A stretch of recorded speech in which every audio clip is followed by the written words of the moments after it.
Welcome once again to my channel Friendly Educare Online. আজকে আবারও একটা নতুন ক্লাস নিয়ে চলে এলাম। এর মাঝখানে বেশ কয়েকদিনের কিন্তু বিরতি ছিল। বেশ কয়েকদিন আমার অসুস্থতার কারণে আমি লং ভিডিও বানাতে পারিনি, সেই কারণে তোমাদের জন্য সেভাবে ক্লাস আনতে পারিনি। লাস্ট আমি যে ক্লাস এনেছিলাম সেখানে সেমিস্টার 1 ক্লাস 11-এর সেমিস্টার 1 সেখান থেকে ম্যাকবেথটা পড়েছিলাম। ম্যাকবেথটা দুটো পার্টে কমপ্লিট করেছিলাম। আজকে অ্যাজ ইউ লাইক ইট সেই র্যাপিড রিডার থেকে, যেটা এখন র্যাপিড রিডার নয়, এখন তোমাদের স্পেকট্রাম হয়েছে, সেই স্পেকট্রাম থেকে যে দ্বিতীয় স্টোরি ছিল শেক্সপিয়ারের প্লে থেকে যে story as you like it, সেটার নির্যাস, সেটার একটা জিস্ট, সংক্ষিপ্ত রূপ নেয়ার চেষ্টা করব। ঠিক আছে, যাই হোক, শুরু করি অ্যাজ ইউ লাইক ইট। আমি আগেই বলেছি Macbeth, as you like it, আর একটা আছে ওথেলো। এই তিনটে শেক্সপিয়ার পপুলার ড্রামাস, শেক্সপিয়ারের জনপ্রিয় নাটকের তিনটে গল্পের রূপান্তর। এই তিনটে হচ্ছে নাটকের গল্প রূপান্তর। যেটা ম্যাকবেথ আমরা পড়েছি সেটা ছিল একেবারে ট্র্যাজিক প্লে, ট্র্যাজিক ড্রামা। সেই ট্র্যাজিক ড্রামা, আবার ওথেলো যেটা আছে সেটাও সেই ট্র্যাজিক ক্রাইটেরিয়াতেই পড়ছে, কিন্তু অ্যাজ ইউ লাইক ইট এটা এটা অনেকটা ট্র্যাজিক কমেডি, এই ক্রাইটেরিয়ার মধ্যে পড়ছে। সরাসরি গল্পের বিষয়বস্তুতে আসি। এই অ্যাজ ইউ লাইক ইট, এই গল্প শুরুতেই দেখা যাচ্ছে যে ফ্রান্স তার বিভিন্ন প্রদেশে বিভক্ত। সেই রকমই একটি প্রদেশের একজন শাসনকর্তা, খুব ভালো রাজা ছিলেন। সেই রাজার নামটা কিন্তু গল্পে আমরা কোথাও পাইনি, ভালো রাজা হিসেবেই চিনেছি তাকে। সেই ভালো রাজাকে তার ভাই ফ্রেডারিক তিনি সিংহাসনচ্যুত করলেন। তার বিরুদ্ধে চক্রান্ত করে ভালো রাজাকে, অর্থাৎ নিজের দাদাকে, নিজের ভাই সিংহাসনচ্যুত করলেন। শুধু সিংহাসনচ্যুত করলেন না, এবং তারপরে রাজ্য থেকে তাকে তাড়িয়ে পর্যন্ত দিলেন। তারপর সেই ভালো রাজা তার কিছু সঙ্গী সাথী, কিছু বিশ্বস্ত অনুগামীদের নিয়ে হাজির হলেন ফরেস্ট অফ আর্ডেনে। ফরেস্ট অফ আর্ডেন এটাই কিন্তু এই গল্পের সেটিং। সেই ফরেস্ট অফ আর্ডেনে গিয়ে হাজির হলেন। ফরেস্ট অফ আর্ডেনে গিয়ে অনেক প্রতিকূলতা সত্ত্বেও তারা কিন্তু সেখানে শীত, গ্রীষ্ম, বর্ষা সব সময় বেশ আনন্দের সঙ্গে সব কিছুকে মানিয়ে নিয়ে থাকতে শুরু করলেন। এদিকে বিতাড়িত রাজার মেয়ে ছিল রোজালিন্ড, কিন্তু রোজালিন্ডকে ফরেস্ট অফ আর্ডেনে যেতে হয়নি। কেন যেতে হয়নি? কারণ ডিউক ফ্রেডারিক, যিনি নিজের দাদাকে তাড়িয়ে দিয়ে সিংহাসন দখল করেছিলেন, সেই রাজার একমাত্র কন্যা সিলিয়া রোজালিন্ডকে এত ভালোবাসতো, তাদের সঙ্গে সম্পর্ক এত ভালো ছিল যে সে কিন্তু নিজের দিদিকে কাজ ছাড়া করতে চায়নি। আর সে কারণেই বাধ্য হয়ে ফ্রেডারিক রোজালিন্ডকে প্রাসাদে রেখে দিয়েছিল। তারাও ওখানে বেশ ভালোভাবেই কাটাচ্ছিল। এমন সময় যখন তারা এইসব নিয়ে কথাবার্তা বলছে, এইসব তার বাবা না থাকার জন্য, রোজালিন্ডের বাবা না থাকার জন্য মাঝে মাঝেই সে কষ্ট পায়, তাকে মনে করে একটু দুঃখ পায়, কষ্ট পায়, কান্নাকাটি করে। রোজালিন্ড তাকে মাঝে মধ্যেই বোঝানোর চেষ্টা করে। এই রকম একদিন হঠাৎ করে একজন মেসেঞ্জার এসে তাদের কাছে খবর দিল যে তাদের একটি মল্লযুদ্ধের আয়োজন করা হয়েছে সভায়, তারা যদি দেখতে চায় যেতে পারে। কারণ সেই সময় কিন্তু এটা একটা রেওয়াজ ছিল, এই রাজ পরিবারের মহিলারা, বিশেষ করে মহিলারা বা অন্যান্য সদস্যরা যারা বাইরে বেরোতে পারতো না, তাদের এন্টারটেনমেন্টের জন্য এরকম মল্লযুদ্ধের আয়োজন করা হতো। এই মল্লযুদ্ধর খবর পেয়ে সিলিয়া তো সঙ্গে সঙ্গে টোপটা গিলে নিল। সে ভাবলো রোজালিন্ড যদি একটু খুশি হয়, সেই ভেবে তারা দুজনে গেল সেই যুদ্ধ দেখতে। কিন্তু সেখানে গিয়ে দেখলো এক অদ্ভুত পরিস্থিতি। কারণ যুদ্ধটা হতে চলেছে কি একজন অভিজ্ঞ যোদ্ধার সঙ্গে একজন অনভিজ্ঞ, অল্প বয়সী রাজপুতের। এইরকম পরিস্থিতি দেখে ফ্রেডারিকো কিন্তু খুব ভালোভাবে সেটা নিতে পারেনি, কারণ ফ্রেডারিকো বুঝতে পেরেছিল যে ওই অল্প বয়সী রাজপুত ওই অভিজ্ঞ যোদ্ধার কাছে নিশ্চিত হারবে এবং হয়তো সে মারাও যেতে পারে। সেই কারণে তার বিবেকবশত সে ওই দুই মেয়েকে দায়িত্ব দিল যে তোমরা যদি পারো যাও, গিয়ে ওই ছেলেটিকে বোঝাও যাতে এই যুদ্ধে সে না লিপ্ত হয়।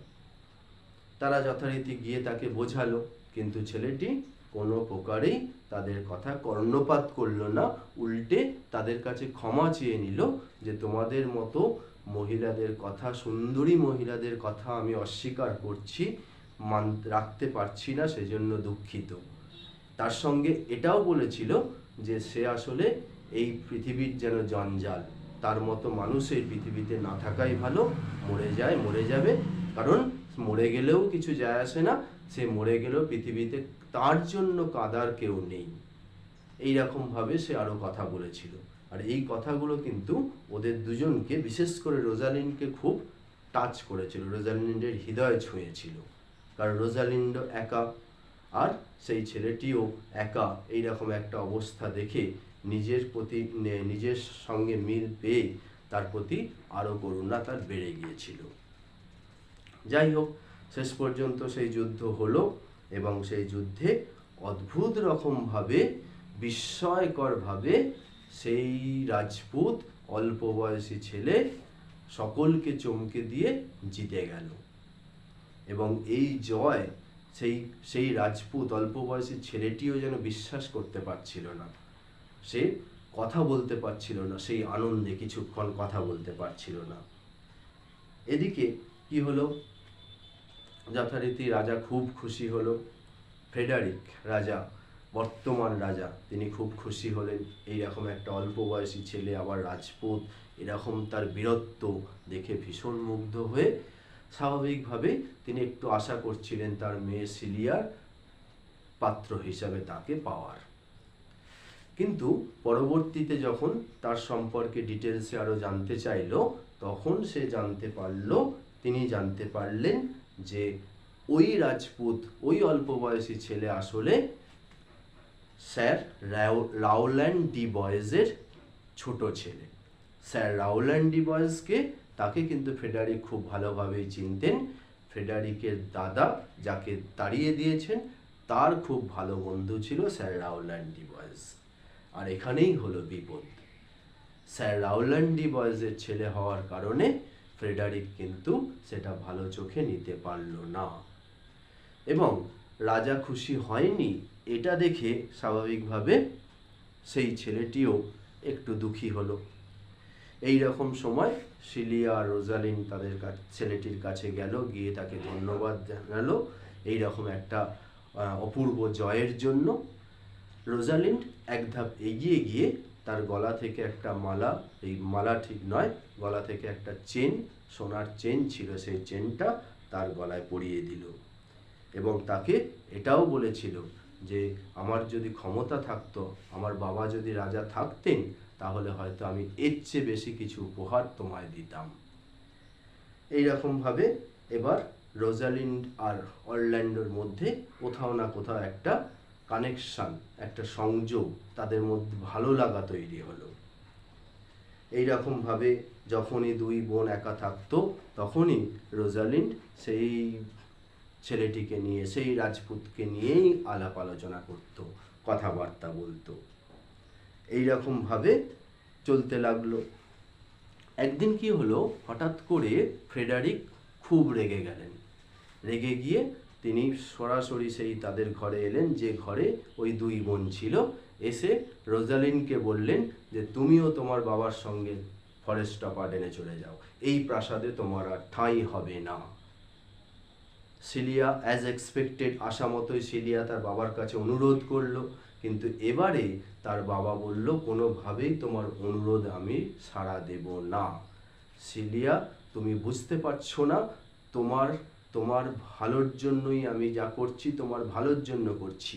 ওই মেয়ে যদি এখানে থাকে, তোমার গুণ কেউ বুঝতে পারবে না, তোমার গুণের দিকে কেউ লক্ষ্য দেবে না। যাই হোক, সিলিয়া কিন্তু তার বাবার কথা বুঝলো না। সিলিয়া যখন দেখলো তার বাবাকে বোঝানো সম্ভব হচ্ছে না, সে কি করলো, নিজে সেই রোজালিন্ডের সঙ্গে বেরিয়ে যাওয়ার সিদ্ধান্ত নিল ফরেস্ট অফ আর্ডেনে। দুই বোন ফরেস্ট অফ আর্ডেনে যাওয়ার জন্য প্রস্তুত। কিন্তু দুই বোন, দুই মেয়ে, তাদের কি এরকমভাবে একাকী জঙ্গলের পথে যাওয়াটা মানায়? সেটা কি সুবিধাজনক? মোটেই না। সেই কারণে তারা ঠিক করলো তারা ছদ্মবেশ নেবে। রোজালিন্ড একটু লম্বা চওড়া ছিল, সে কারণে রোজালিন্ড রাখাল বালক সাজলো, যার নাম হলো গ্যানিমিড। আর সিলিয়া সহজ সরল একটা গ্রাম্য রাখাল বালিকা সাজলো, যার নাম হলো অ্যালিয়েনা। এই গ্যানিমিড অ্যালিয়েনা ভাই বোন সেজে তারা জঙ্গলের উদ্দেশ্যে পাড়ি দিল এবং তারা যথারীতি জঙ্গলে প্রবেশ করলো বেশ কিছু বাধা বিপত্তির মধ্য দিয়ে। যখন জঙ্গলের বাইরে ছিল তারা সব মানে খাবার দাবার আশ্রয় সবই পেয়েছে, কিন্তু যখন জঙ্গলে প্রবেশ করলো তখন কিন্তু তাদের সেইগুলো আর সেভাবে পেল না, তাদের অভাব হলো। এবং একটা সময় সিলিয়া আর সে হাঁটতে পারল না। সে ঘোষণা করেই দিল যে আমার পক্ষে আর হাঁটা সম্ভব নয়। এই রকম পরিস্থিতিতে রোজালিন্ড সিলিয়া কি করবে এরকম ভাবছে, কোথায় আশ্রয় পায়। এমন সময় একজন ভদ্রলোকের সঙ্গে দেখা হলো। তাকে প্রশ্ন করলো যে টাকা পয়সা গয়নাগাটি যা চাই আমরা দিতে পারি, কিন্তু আমাদের জন্য খাবার বা আশ্রয়ের ব্যবস্থা করে দিতে হবে, পাবো কোথায়? তখন সেই ভদ্রলোক বলেছিলেন যে এরকম আমি একজনের সার্ভ্যান্ট চাকর হিসেবেই থাকি, কিন্তু তিনি এই বাড়িটা বিক্রি করতে যাচ্ছেন, তার একটা কুঠির জঙ্গলের ভেতর আছে, তিনি বিক্রি করতে যাচ্ছেন, আপনারা চাইলে সেটা কিনে নিতে পারেন। এরা তাই করলো, তাকে সেই বাড়ি কিনে নিল, সেই বাড়িতে থাকতে শুরু করলো এবং সেই লোকটিকে তাদের কাজের লোক হিসেবে রেখে দিল। এইভাবে জঙ্গলে তারা প্রবেশ করলো, জঙ্গলে থাকতে শুরু করলো এবং ঠিক করলো যে এখান থেকেই তারা তাদের রোজালিন্ডের বাবা অর্থাৎ সিলিয়ার জেঠু কোথায় আছে তারা খোঁজ নেবে। আজকে পর্বে এটুকুই থাক। দ্বিতীয় পর্বে আমরা বাকি অংশটুকু দেখব।